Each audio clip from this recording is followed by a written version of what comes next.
చామల కిరణ్ కుమార్ రెడ్డిని అత్యధిక మెజారిటీతో గెలిపించాలని మునుగోడు గడ్డ మీద నుంచి ప్రభుత్వ విప్ ఆలేరు ఎమ్మెల్యే ఆలేరు నియోజకవర్గ ప్రజలను కోరారు. గురువారం రోజు మునుగోడు నియోజకవర్గ స్థాయి ముఖ్య కార్యకర్తల సమావేశంలో భువనగిరి పార్లమెంట్ ఇన్ఛార్జ్ రాజగోపాల్ రెడ్డితో కలిసి ప్రభుత్వ విప్ ఆలేరు ఎమ్మెల్యే బీర్లవలయ్య కూడా పాల్గొన్నారు.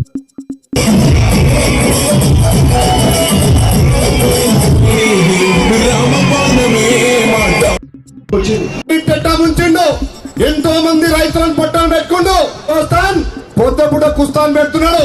ఇవాళ మీరు చూడండి 17 సీట్లలో 6 సీట్లకు డమ్మీ క్యాండిడేట్ పెట్టిండు. ఈడ బీజేపీ పడాపలని కేసీఆర్ చూస్తుండు కాబట్టి కేసీఆర్ దుకాణం బంద్ అయింది, బీజేపీ దుకాణం బంద్ కాబోతుంది. అందుకే మీరందరూ కార్యకర్తలు ఎట్లయితే మొన్న అసెంబ్లీలో కష్టపడ్డారో ఆ విధంగా కష్టపడాలి.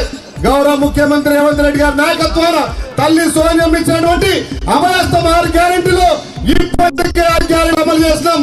రేపు ఎలక్షన్ల తర్వాత మీ గ్రామాలలో ప్రతి పేదోడికి ఇందిరా మిల్లు వస్తుంది, పెన్షన్లు వస్తాయి, రేషన్ కార్డులు వస్తాయి. ఆగస్టు 15 లోపు ప్రతి రైతన్నకు 2 లక్షల రుణమాఫీ అవుతుంది. మీరు గల్లెగేసి చెప్పొచ్చు. గ్రామాలలో ప్రతి కార్యకర్తను కాపాడుకునే బాధ్యత కాంగ్రెస్ పార్టీని. మనకు కాపాడే నాయకులు ఇంత పెద్ద నాయకులు మనకున్నారు.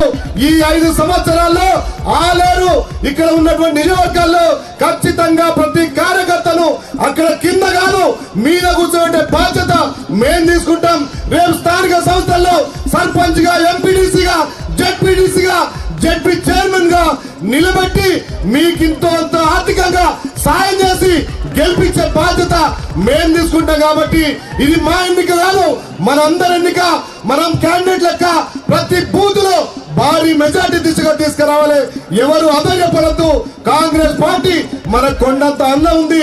ఇక్కడ చామరన్న కూడా ఒక ఉత్తేజవంతుడు యువకుడు, 24 గంటలు పనిచేసి మన భువనగిరిను పరాగ స్థాయిలో తీసుకుపోతాడు. కాబట్టి దయచేసి ఉన్న 25 రోజులు ప్రతి కార్యకర్త, ప్రతి నాయకుడు బూత్ కు ఇంటింటికి తిరిగి కాంగ్రెస్ పార్టీ ప్రవేశపెట్టినటువంటి 6 గ్యారెంటీలు ఇప్పుడు ఢిల్లీ స్థాయిలో కూడా పంచన 25 గ్యారెంటీలు కూడా ప్రతి ఒక్క కార్యకర్తకు, ప్రతి అమ్మకు, అక్కకు, చెల్లకు, యువకులకు అందే విధంగా ఉన్నాయి. కాబట్టి ఆ గ్యారెంటీ కార్డులను ప్రతి ఇంటికి చేరేసి కాంగ్రెస్ పార్టీ భారీ మెజారిటీ దిశగా పోవడానికి ప్రయత్నం చేయాలి. వీటన్నిటికీ సమర్థం చేసి వాళ్ళకి టీఆర్ఎస్ వల్ల బీజేపీలకు అర్థమైపోయింది. ఎప్పుడైతే యాదాద్రి భువనగిరి జిల్లా భువనగిరి పార్లమెంటు రాజగోపాల్ రెడ్డికి ఇన్ఛార్జ్ ఇచ్చినగానే వాళ్ళ లాభం తెలిసినాయి. మా దుకాణం బంద్ అయింది అనుకున్నారు. దానికి తోడిన తెండలో కూడా రోజు ఒక నియోజకం పెట్టి ఉత్తేజపరుస్తున్నాడు, మాకు టార్గెట్ ఇస్తున్నాడు. మా ఎలక్షన్లకు కూడా మాకు భయం కాలే.